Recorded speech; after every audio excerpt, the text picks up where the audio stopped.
it's not immediate revenue.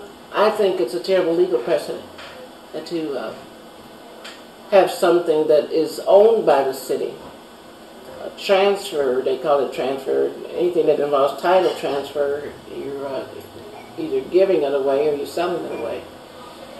And the attorney, Walters, who was at the table trying to convince us that the charter doesn't say what it says, which is you shall not transfer assets without a vote of the people. He called it a, quote, toxic asset. Still an asset, so in your own words, it's an asset. It doesn't say toxic or clean, and the charter says asset. And he also said it was not necessary as an entity in order to, quote, provide services. It was not a necessary entity. You can provide services. The city can provide services related to water without owning any of it. So the provision of services is not a benchmark for me. Ownership is. And ownership should not be trespassed, compromised in any way without the vote of the people on any asset of the city. I think it's a very dangerous precedent. You know, next will come the full water. You know, I've gone to Lansing to testify against many of these water takeover legislation pieces that have been offered by state legislators. You certainly can't have people inside the city on the payroll acting like it's, I don't care if it's an inch of pipe. The size of it, the importance of it, the toxicity of it is not important to me. What is important to me is ownership and governance. And it's in the charter. And the people were forced to pay for it by the state of Michigan.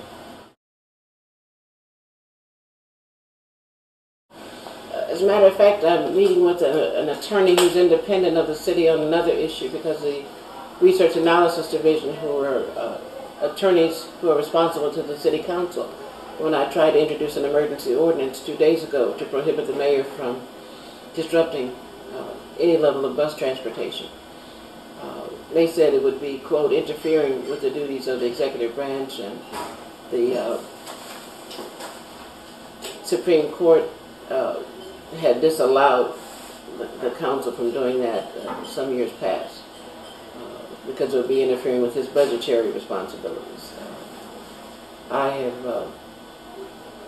don't believe that the council's hand should be tied on an issue as important as public transportation. So I've asked, since the attorneys who work for council have said this, and you know the law department who work for the mayor, I'm not going to support an emergency ordinance to prohibit bus transportation. So I'm talking to an attorney outside the city. It's sad when you have to go outside the city to get support. But I had to do that before.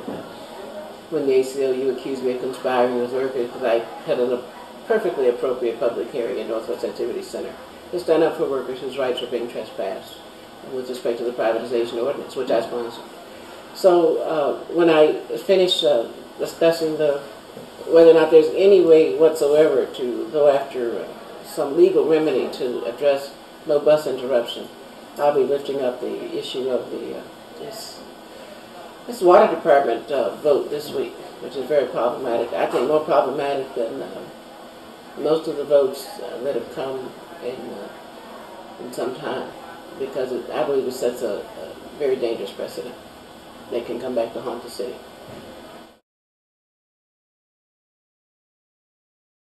No, they were all offered during the Kilpatrick administration, and quite frankly, the 311 was not a bad idea. The one-stop meet all needs. The problem is that the 311 operators, and I think 311 should be defunded. They don't have the power to force the department directors to do anything. So what happens is citizens call 311, and I thought it was a good idea too when it came up. Citizens get a complaint number, a case number. Okay, you called in and said there's no street light on Linwood and Euclid.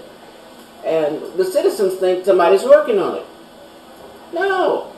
It just gets added to a pile. And the public lighting director told City Council some months ago that they have a 3-year backlog.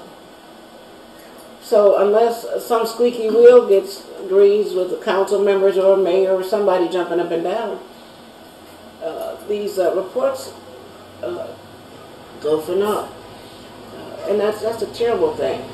They have people calling 311 thinking they're resolving, only to find out, as citizens have told the story over and over again, I tried 311, I tried this office, I tried the director, I called the mayor, we're calling you out of desperation.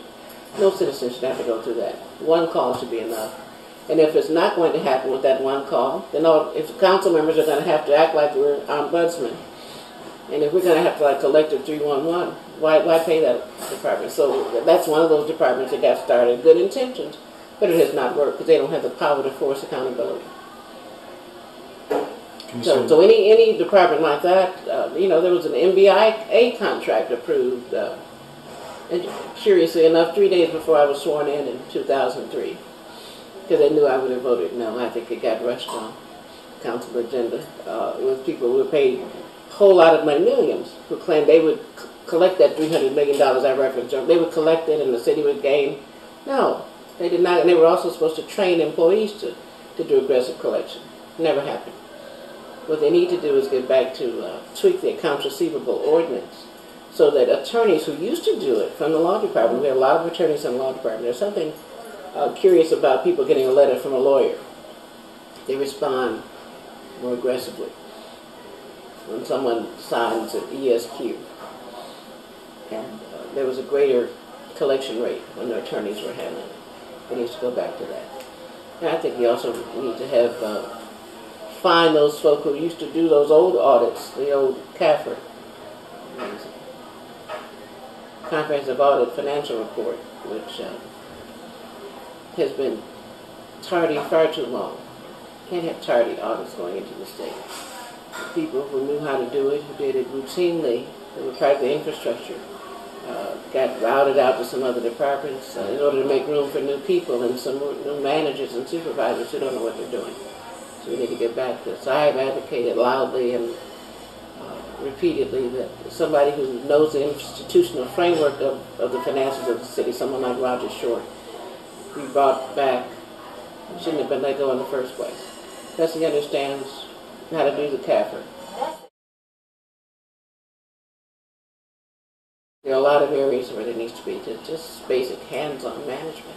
Council members are not allowed to manage, and most citizens have no clue that when people are saying things like, when I get elected, I'm going to make sure the street lights in my area are on, the council members are disallowed from calling the public lighting director and telling him, you must turn that street light back on. We don't supervise, that's the mayor's job, unless the charter gets changed. And the department directors are appointed by the mayor, approved by council, or something that involves both branches. Right now they're only accountable to the executive branch. And no matter what people may believe in their hearts, you cannot supervise nor manage nor be holding people accountable who you didn't hire nor can you fire.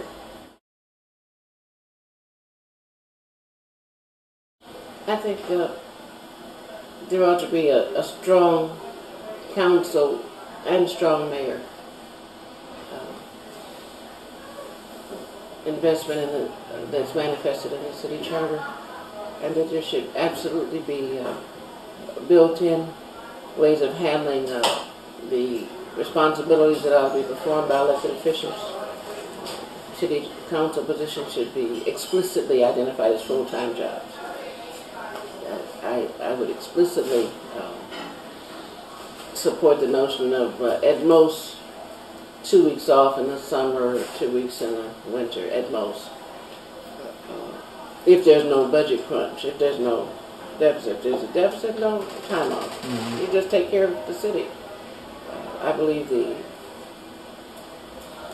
if there's wrongdoing, there should be a method that's explicit and very clear in the charter to address it locally, so you don't have to have someone outside the city engaging in the city's business. There ought to be a self-determination. You mean like legal representation, or as far as people are from outside the city? Oh, like sending something to the governor. Okay, yeah. I see. Yeah. I believe that the city charter should mandate that if certain warning flags are lifted up in the course of the city's operation with respect to financial deficits, that those be arrested, stop, halt, no deficit spending.